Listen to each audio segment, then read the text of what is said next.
Are you my good boy? So things sometimes don't go according to plan, and we're gonna do a little arts and crafts for the center of these doors. Hey guys, what's up, and welcome to my channel. This week I am continuing on with my this is not my living room. I was gonna say living room makeover. This week I'm continuing on with my patio revamp makeover. If you're new to my channel, this is part 3 of a patio revamp that I've been doing over the past month. So if you haven't caught part 1 and part 2, I highly recommend going back and checking out those parts. I've done a ton of work out here so far. And now that the big projects are done, it's time to focus on some fun, smaller projects that are really gonna add some layers and details to this space. And up until now, I've really focused on this half of my patio, the part that is facing out. And there is a side to my patio that feels a little neglected at this point. And it is the wall right behind my camera, and actually the view that I look at every time I'm sitting on my couch. So I'm really excited to make my view from my couch a little more visually appealing. And I've got 3 projects planned for this part that I think are gonna bring this design full circle. So with all of that being said, let's get to work. Did I fool you? I really wanted to fool you guys and put clips of this wall before I painted it in my intro, so that the fact that I painted it was just a little bit of a surprise. I'm hoping I fooled you. Just tell me I did. If you didn't see part 2, I was really torn on whether I was going to paint this wall, since this is the siding of my house. My original plan was to leave it matching the siding that's on the outside of my patio, but I decided to go ahead and paint it for a lot of different reasons. But one of those reasons is because a majority of you in the comments said to go ahead and paint it, and I'm so glad I listened. This really refreshed this wall, and it brought that true color-drenched feeling to my patio that I wanted. It looks so good. And also, like I said, when I'm sitting on my couch, this is my view. So now I get to really enjoy this pretty green color that I chose for my patio. And up until part 2, I had a completely different plan, but after I finished building my coffee table, I realized my original layout was not gonna work. Oopsies! I was gonna leave this bench tucked over here in the corner under my window and pull it out when I needed additional seating, because that's what I had before. But I was also gonna have a cabinet right here, and I'd have to pull this bench in front of my cabinet. And now that my coffee table is much bigger, that didn't leave a whole lot of room to make, well, sitting here and pulling this bench out comfortable. So I got to work, I planned out something different, and I actually like this even more than my original plan. So my project for today is taking this bench and turning it into a cafe style bench, or I guess maybe more like a faux cafe style bench, since it's not going to be a built-in bench. And I cannot wait to see the fabric that I chose for this bench upholstered and attached and all done. And I'm also going to be adding a back to the bench, and it's going to look so good. So let me get this bench moved inside and let's get to upholstering. I did not think I was going to be able to get this bench on this table, because this bench is so heavy, but I somehow managed to do it. And actually, this bench is reunited with its matching table. And I actually used to use this bench and this table together until I built my banquette. Once I built my banquette, this bench has been kind of a floater, and I just use it for additional seating whenever I need it. And the back that I'm going to be adding to this bench, I'm not going to be attaching the back to the bench. I'm going to be attaching and securing the back to the wall on my patio. So that way, if I do need to use this bench inside for additional seating, I can very easily get it moved inside. So the first thing that I need to do is get some foam attached and then get batting attached over that foam. So let me go grab that stuff and let's get to work. Okay, so for this project, I am trying to use up scrap materials. So I've got some leftover foam. So it's not a perfect piece that can get me all the way across, but I've got enough foam that if I cut it and piece it together, it's gonna be fine. I'm gonna leave a little bit of an overhang on the edges, like an inch or so. That gives like a really nice, like soft, rounded look to the edges. Now, Got my electric carving knife, but any serrated knife works, or scissors. Perfect. I just gotta get some batting over this foam. So like my foam, I don't have enough batting to just do one piece across, so I am doing 2 pieces to fully cover up this foam. I am just going to get this batting pulled down around and stapled to the bottom.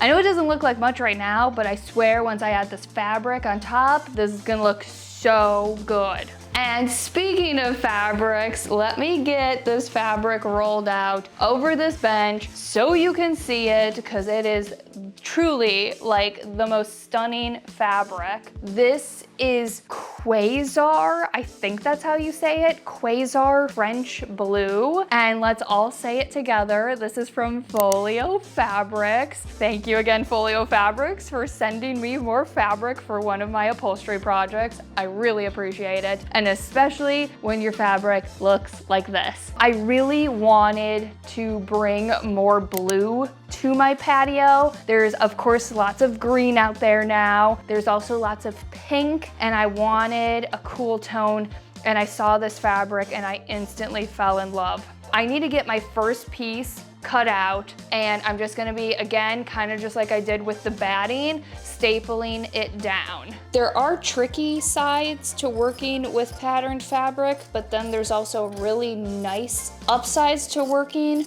with patterned fabric, is that you've got a built-in guide for cutting out pieces. So I am gonna put a tack right here in the front, right here in the back, and then a tack on each side so that it stays like this and it stays nice and straight. I'm just gonna go ahead and add a bunch of staples to this bottom half, pulling the fabric tight and smoothing as I go.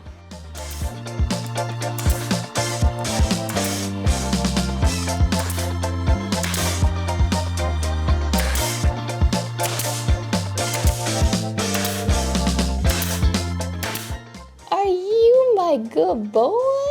I'm gonna have to move you in a second, but that's okay. Okay guys, the bench top is now upholstered, which means the easy part is over, and now we get a little bit more complicated, because I'm going to be attaching a skirt to this bench to cover up the whole bottom half of it. And if you saw part 1, when I did the gathered skirt on the little ottoman I made a few years ago, this skirt is going to look very, very different, because I'm not doing a gathered skirt. I am going to be doing a flat panel skirt. Since I am making a flat panel skirt, I have to get 4 pieces cut out, 1 for the front, 1 for the back, 2 for the sides, and then I'm gonna go ahead and cut out 4 extra pieces that are little small square pieces that I'm going to be attaching at the corners. And that's gonna cover up the gaps between the 4 panels. And also, to add more structure to this skirt, I'm not just gonna work with the upholstery fabric, I am going to be adding a lining fabric. So I got this like pretty floral blue cotton fabric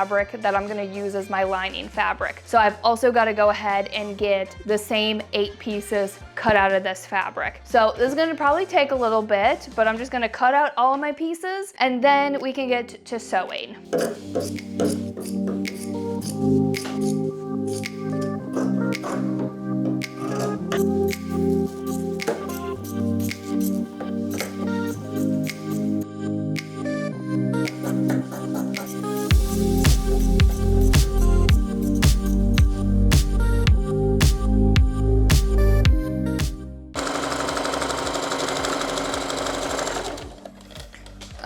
Okay guys, so I just really quickly went ahead and got all my panels sewn together to the liners. It was very quick and very easy. It wasn't hard. So I'm gonna work on these 4 corner panels first. For the sewing, all I had to do was sew the bottom half and the sides up. I left the top open so that I can flip this inside out.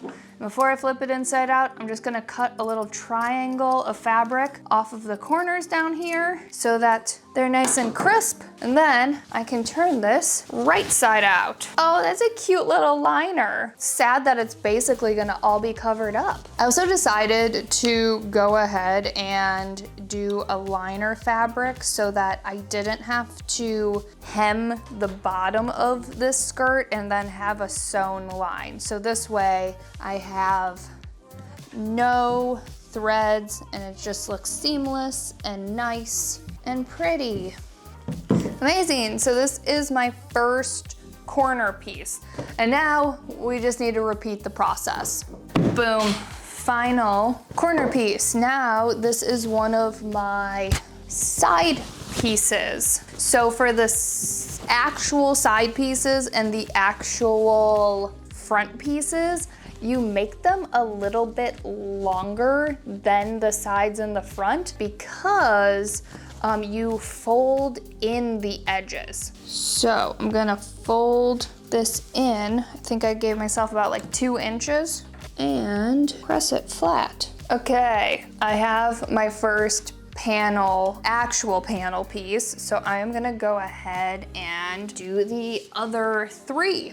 Okay guys, all of my panels are flipped, they're pressed out. And also for these front pieces, I had to take my time making sure I was folding them at the right places so that I knew I could attach the panels nicely to line up with my stripes. And I just went ahead and made the final thing that I needed to make to get these panels attached, and that is cording. Cording is trim commonly used in upholstery. I make it all the time on my channel because, well, I do a lot of upholstery projects. So the first thing I need to do is measure from the tabletop up to where I want to put these panel pieces and where I want to put this cording. And then I'm going to mark out that line all the way around. Once I have that line, I can go ahead and get this trim attached. I think 17.5 is a nice spot. So I'm just marking this out with some tailoring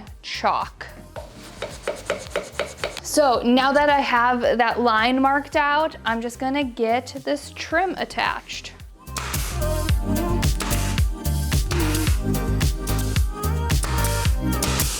So I have been trying to figure out how to film this the best I could to show you what I am doing. So I went ahead and prepped my first panel that I'm gonna get attached. I just marked out 17.25 and I drew a line, and that's where I'm gonna be attaching this piece right under this cording. So I'm just gonna make sure I have my lines lined up. And normally I would use a cardboard tack strip, but I ran out and unfortunately I can't get that locally. So I just got this jute trim that I'm gonna use in the same way.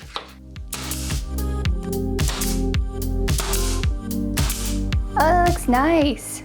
Okay guys, my first piece is attached. I'm gonna go ahead and basically just rinse and repeat the process with this back piece, the side pieces, and then I'm gonna be doing the exact same thing with the corner pieces. They'll just of course be attached to the corner, and I'm attaching those last so that when we flip everything over, the top pieces are on top and the corner pieces are underneath the top pieces.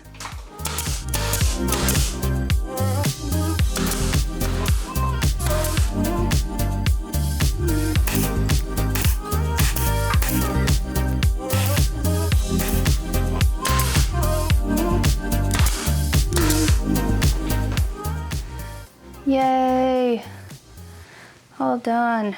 This morning, I was perusing the internet and I found a bench that looks just like this bench, except the fabric is like slightly different. But the bench that I found that looks just like this bench was $2,500. And my bench cost me nowhere near $2,500. And also I found a bench from the same company that has a back like mine is about to have, and that bench was $3,000. So I know I've said this in other videos, but knowing how to sew and then learning how to upholster on top of that is the skill that has saved me the most amount of money. So I really try my best when I'm doing projects like this to explain things as plain and simple as possible to show you guys that these projects don't need to be intimidating and that they aren't intimidating. So now that my little spiel on upholstery projects is done, it is time to work on the back of this bench. And after I got this bench upholstered and moved out here, I realized I had a little bit of an issue. And that issue was this outlet. Yay, right here, just right smack dab in the way. My original plan was to just upholster a piece of plywood and get it stuck to this wall, but the outlet, of course, is in the way of that.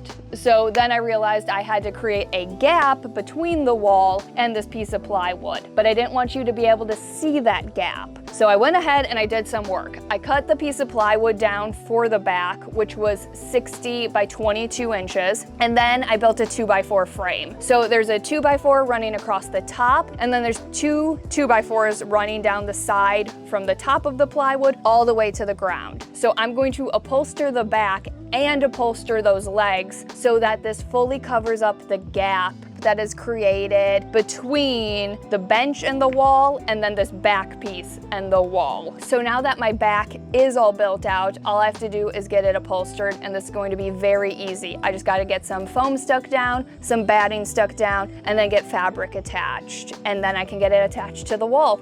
Let's get to work.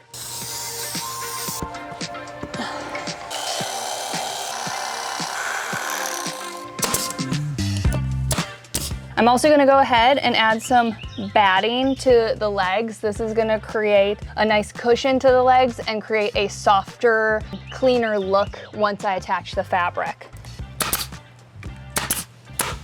Now here comes, not necessarily like a hard part, but probably like the trickiest part of this back, which is going to be getting it so that these lines match up with the lines on the bench top. So I think what I'm gonna do is just get this end cut off a little bit and then move this bench top behind the bench real quick so that I can mark out and make sure that everything is lining up. I think that looks good. I'm gonna hold this in place and lift it up. Don't move fabric. I have this right where I need it to be. I'm just gonna get a few staples to just hold that place. I think the first thing I need to do is get this back half stapled, or this top half stapled, I should say.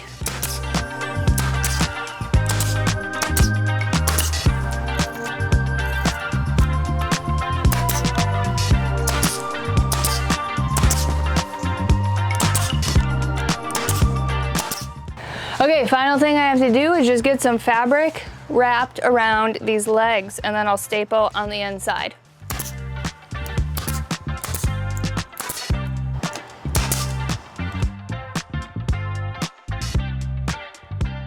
It is so humid out. I am sweating just standing here. I know you guys really needed to know that.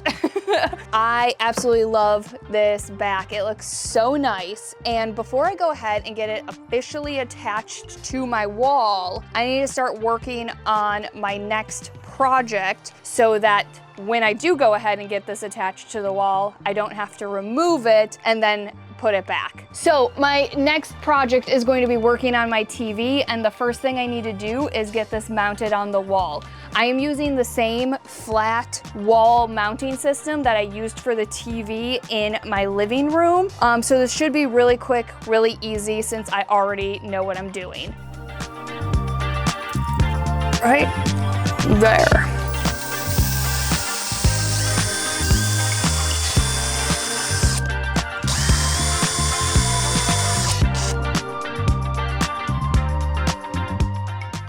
Okay, so now that my TV is mounted, I can go ahead and get it plugged in. And also I have one other thing that's gonna run behind this bench that also needs to get plugged in, which is the lights for my patio. I have string lights running all along the perimeter of this patio. And typically how I turn these lights on and off is just by plugging them in and unplugging them. But again, now I won't have access to this outlet. So I went ahead and got this like cool gadget, at least I think it's really cool, on Amazon. This little adapter that you plug into the outlet. So I'll go ahead, plug the lights into this, and then I plug this into the outlet, and now my lights are remote control operated, so I can turn them on and off by this remote. And then there's a little mount, so I can put this on the wall, stick this in, and it's just like a light switch. Okay, so now that both of these are plugged in, because they're gonna be running behind this bench back, I can go ahead and get it attached to the wall, and I'm just using L-shaped brackets.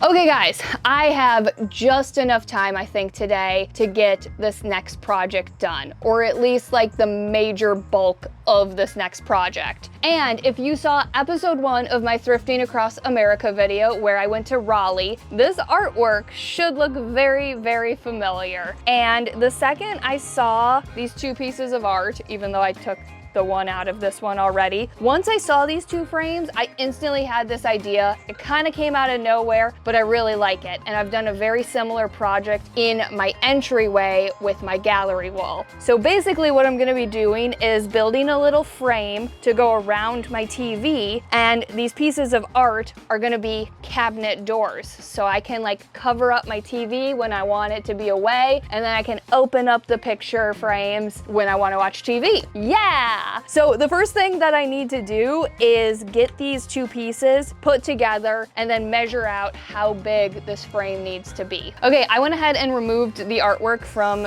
both frames so that I could remove the glass and not worry about having the glass get damaged or break or whatever. So we are at 38 1/8 with the two frames, 25. So I'm gonna head outside, get 4 pieces cut down, get some pocket holes drilled, and put this frame together.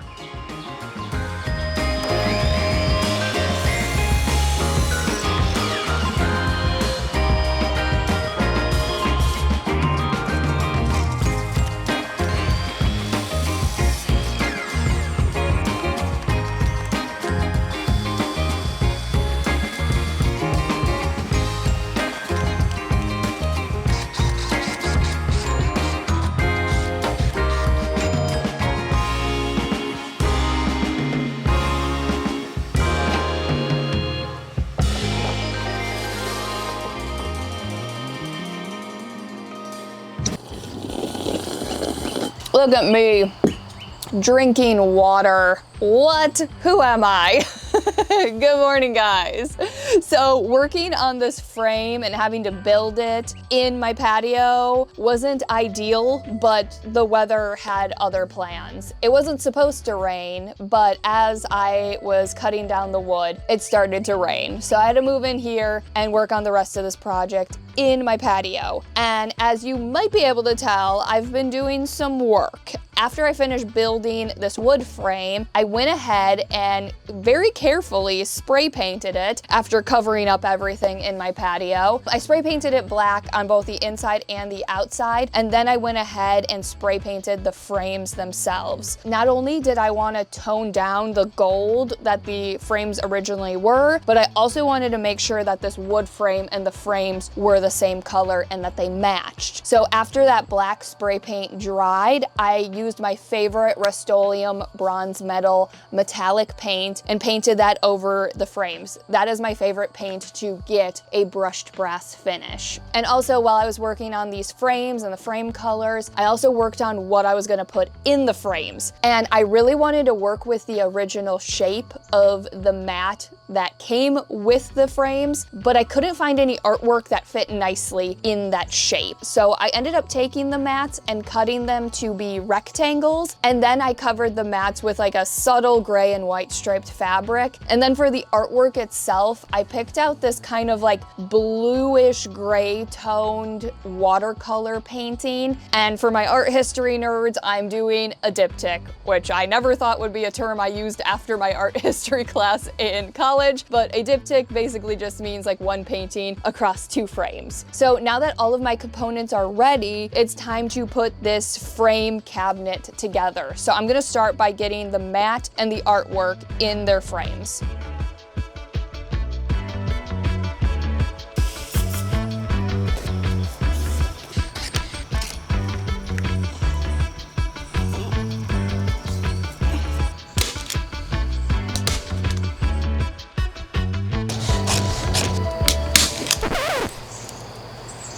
no.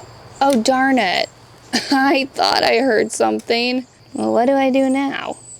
So things sometimes don't go according to plan. I just broke the glass because I was being a complete dum-dum and I was stapling in the staples to hold this piece of cardboard in place. And yeah, I realized I was stapling into the glass. Wow, real smart there, Miley. What I think I'm gonna do, because I happen to have an extra piece of plexiglass, I think what I'm gonna do is actually switch out the glass in this frame and the frame I just did, because it was actually kind of making me nervous having glass hanging up, especially pretty heavy pieces hanging up by hinges. I am going to get this plexiglass cut down and then we'll stick them in the frames. And I think this should be better overall. Guys, I have a plan, and that plan is I'm taking my plexiglass to Michael's and having them cut it in their framing section. And then while I'm there, I'm gonna pick up duct tape, because I'm gonna use duct tape to get that cardboard held in place instead of staples. Not that I think plexiglass can break like glass, but I don't wanna use staples again. Okay guys, I just got to Michael's. I'm gonna go see if Peggy in the framing department can hook a girl up and cut some plexiglass.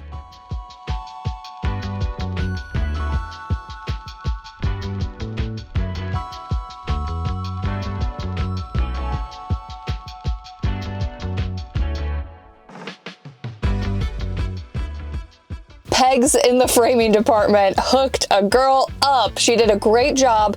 And also, she gave me some tips for cutting plexiglass, which will be very helpful in my next project. Pegs, perfect fit.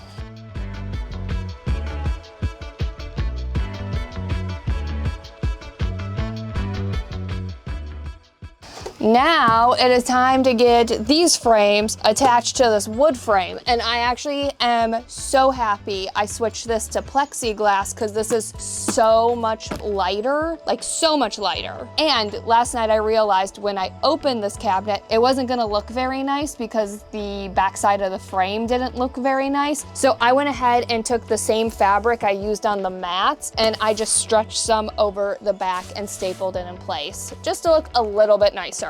So I am going to take these 3 hinges, get one frame attached, and then do the same thing on the other side.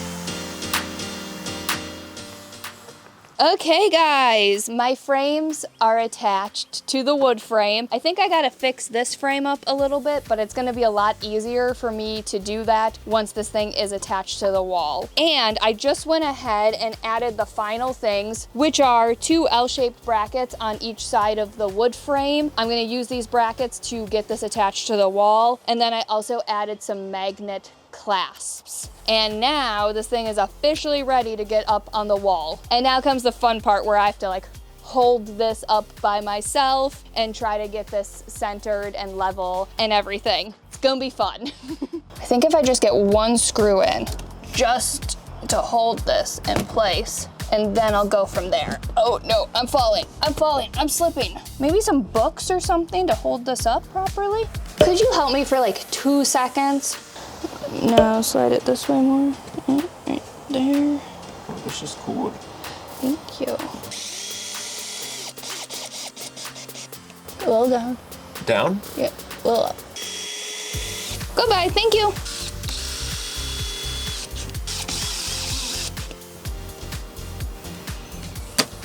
Yay.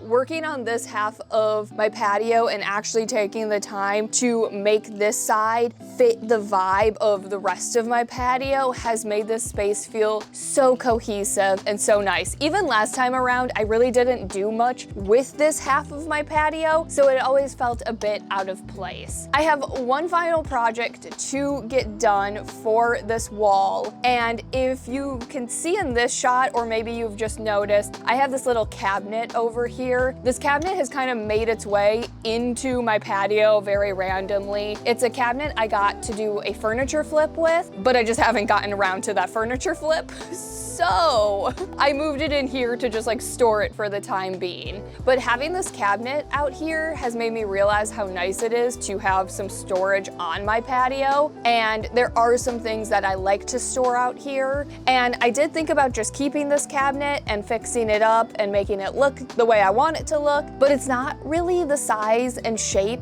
that I want it to be. It also doesn't really have as much storage as I would like. So I've just decided to go ahead and build this cabinet. Now, if you've been a subscriber for a while, you might remember a project I did last year for my entryway where I built a skinny little shoe cabinet. This cabinet for my patio is actually going to be built in a very, very, very similar way, and I'm actually using the 2 leftover legs that I have from that project. I'm gonna try to keep this beginner friendly, and I'm also trying to limit my tools just like I did with my shoe cabinet to show you guys that you don't need a ton of tools and a big workshop to build nice projects. So I'm gonna head outside and let's get to cutting down some plywood. Like my shoe cabinet, I am going to be using my circular saw with my Craig Rip cut to get everything cut down. This is just a tool or a jig that attaches to your circular saw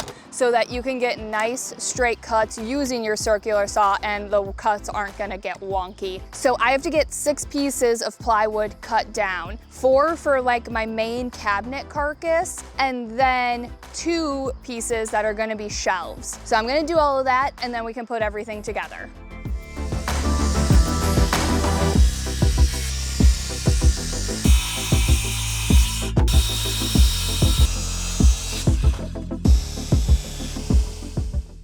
Projects truly never go according to plan. My circular saw decided to completely die on me in the middle of doing those cuts, so I had to go get a new circular saw. And I just went ahead and did some prep work. I sanded all of my boards down, and then I have 4 pieces that are 53.5 inches long, and on all of those pieces I put 4 pocket holes on each side. So now I'm ready to go ahead and put this cabinet carcass together and then go ahead and get these shelves in place. Okay, I have added glue. I can put this bottom piece on. How am I gonna get this one on? We'll figure it out. I might have to lay this on the ground because it's so big. This thing is so big, I am struggling to put it together. Now that my main box is done, I'm gonna go ahead and get these 2 shelves put in place. And I just went ahead and cut 4 pieces of wood down to 12 inches, and I'm using these as little holders to hold up my boards while I get them screwed into place. And then I'll actually be using these boards for another reason. My cabinet base is all built. I just went ahead and quickly attached the final few pieces. I added center brace pieces to each shelf to add some more stability. And I actually just used those pieces that I cut down to hold the shelves in place while I got them screwed into place. I just put some pocket holes in them and put some right directly in the center of those shelves. And then for this cabinet, I'm actually not gonna have back legs. I'm just going to be attaching it directly to the wall, just like I did with my shoe cabinet. So I attached 2 back pieces that I can use to screw directly into the wall and hold this cabinet to the wall. So the final thing that I want to get done today is getting these legs and this base attached to the cabinet. So I'm gonna put pocket holes in each one of the legs. I'm gonna put pocket holes in these 1x2 pieces that I cut down to attach the legs to the 1x2s. And then I'll probably put some more pocket holes in the 1x2s to also attach this to the cabinet base. And then once all of this is attached, I'm gonna get my cabinet moved in my patio and call it a day.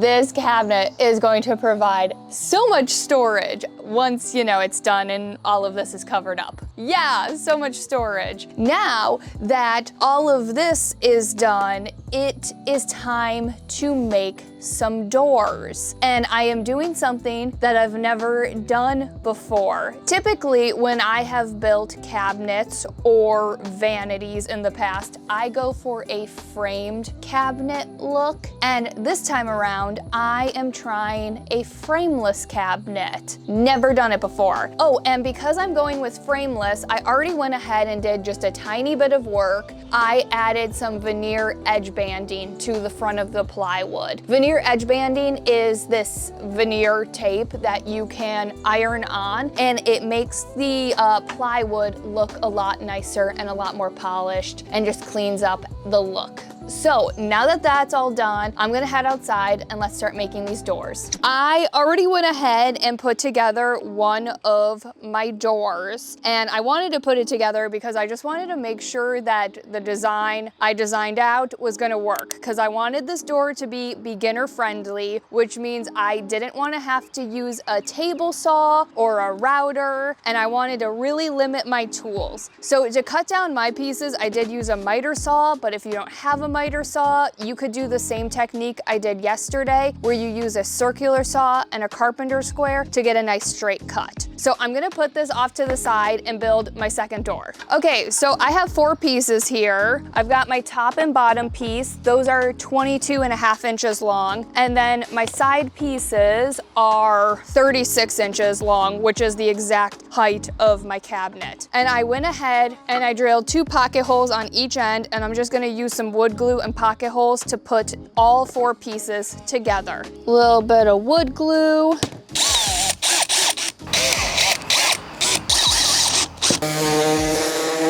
Now to add a center to this door, I had to get a little creative. Since I can't use a table saw and I can't use a router, what I came up with is I got these quarter round dowels. This is 1/2 inch thick, and then these boards are 3/4 of an inch thick. So I am using my miter clippers, and I'm cutting 45-degree angle cuts at the corners to frame out the inside of this door. And since this is 1/2 inch thick and this is 3/4 of an inch thick, there's gonna be a little bit of a lip on the back side of this trim so that I can stick a panel up against that trim and get it screwed into place. So if that doesn't make sense, I think it will once the whole door comes together. You'll see the design. Perfect, nice and snug. So I'm just gonna add a little bit of wood glue. For my doors, just to speed up the process to get this trim in place, I am using my pneumatic nail gun. But I don't have to use my pneumatic nail gun, I'm just trying to speed up the process. If I didn't have a pneumatic nail gun, how I would put this door together is cut all my pieces and then use clamps to hold these pieces into place while this wood glue dries. Now I just gotta quickly cut down the rest.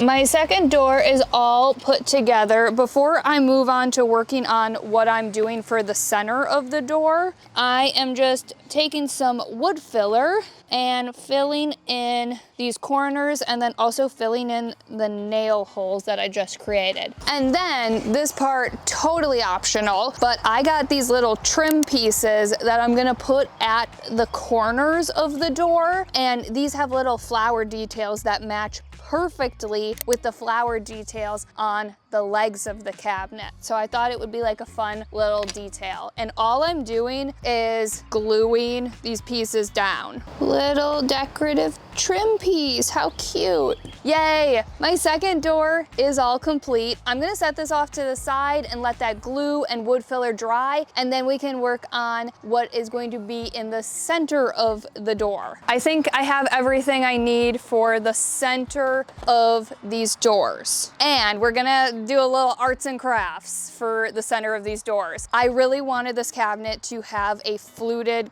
glass door, or fluted glass doors. Fluted glass, very expensive.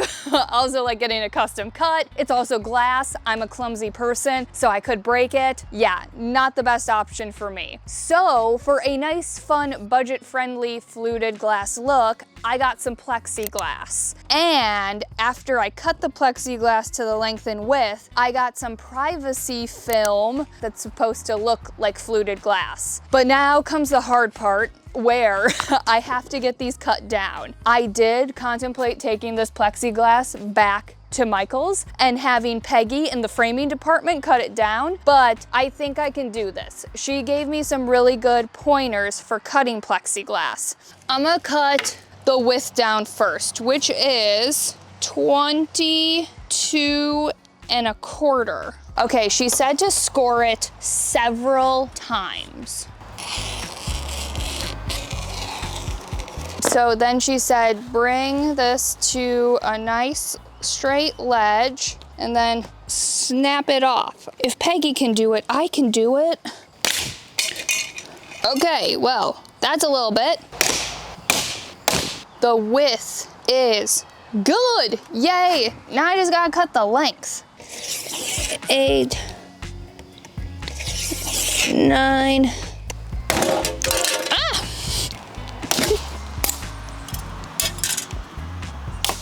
I've got a plexiglass door. Now I just have to go ahead and cut the second one. What? I got a clean piece! Yay! Okay, I'm just gonna clean off one side of this glass. I started to lay this film down and then I was like, wait a second, I completely forgot one step. I have to get this glass wet, because that is gonna make it stick better, yay. I have my first center of my door. I'm gonna go ahead and do the second one. I have I have fake fluted glass. Yay, I think it turned out okay. And I have my door here. I just went ahead and sanded back a few of the spots that I had done wood filler in. And now I'm gonna show you guys how I'm gonna hold this glass in place, or I guess plastic in place. So I'm gonna do the film side on the inside of the door, and I'm gonna stick this down. And then I got these glass door retainers. So they screw right into the wood and hold this glass in place. Moment of truth. Yay! What? What the heck? I made a fake fluted glass door. Okay, I'm gonna get the other glass installed on the other door, and then I'm gonna move inside and see what these look like.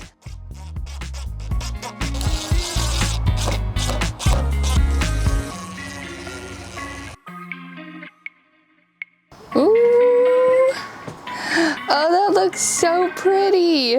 I have been waiting all morning for the rain to stop so I could go outside and cut down the final piece I needed to get cut down, which is this project board. And then I just screwed in through the inside of the shelves into this top. So now it is stuck on there. Also, you might be able to tell I did go ahead and install the doors. And I'm so glad I went ahead and got started on installing these doors yesterday. I had to spend several hours making little adjustments to these doors to get them lined up perfectly together, and then also just get them lined up and squared up with the actual cabinet. So now that my cabinet is all built, it is time for stain. And I've gone really back and forth on what I want to use for stain. And I think because I went with a very similar look to my shoe cabinet, I think I want them to kind of be a little bit of a pair together. So I'm gonna use the same stain that I used on my shoe cabinet. And then once that stain is dry, I'm going to do so many layers of top coat, because this is like the one area of my patio, because my door is here, that some water can kind of get splashed in here if it does rain. It's like the only spot that can get a little damp. Once the top coat is dry, I'll just add hardware and this cabinet will be complete.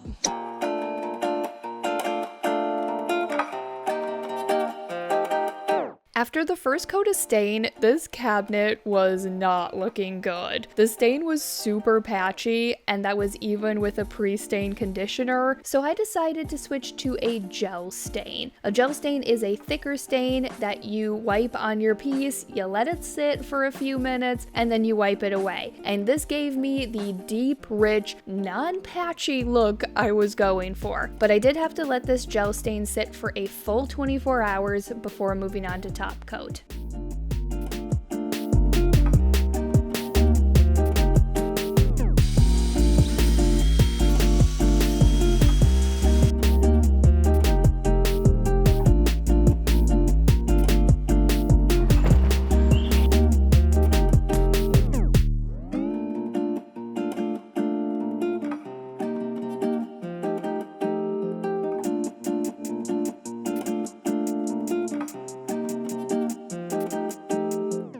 And that is it, guys. It feels so good to have this half of my patio match the look and feel of the rest of this space. And I have found myself spending a lot of time out here, and I have been spending a lot of time on my couch, and I will just find myself staring at this wall and staring at these three projects. I think they turned out even better than I could have imagined. And also, I feel like I had to work around quite a bit of hurdles for this half of the patio, but also each one of those hurdles truly turned out for the best. Even from the start, I had to reimagine this layout to work with the size of my coffee table, and I love this new setup so much more than what I had planned before, because now I have this full circle of seating, which is going to make hosting out here so nice. And then having to work around this outlet was truly a blessing in disguise, because I realized had I just upholstered a piece of plywood and stuck it to the wall, this cabinet would have gotten in the way. So the fact that I had to build this frame made it so that this back and this cabinet pop off the wall the same amount. So that truly worked out for the best. And then there was the broken glass situation, which again was a blessing in disguise. It forced me to switch this to plexiglass, and the fact that these frames are plexiglass makes me feel so much better. Not only are these frames lighter and don't put as much strain on the hinges, but it also just means that I can like slam these shut and we're never gonna have any broken glass. And then the final hurdle was the one that I was the most nervous about. It was the stain on this cabinet. That first round of stain did not look good, and I was truly nervous. I did not know what to do, but switching to the gel stain, it gave me the deep, rich, vintage look that I was going for with this cabinet. And that is it for part 3. I have just a few final projects to get done for this space and call this makeover a wrap. So until then, I hope you guys liked this video and these 3 projects. As always, thanks so much for watching, and I'll see you in the next one. Bye, guys.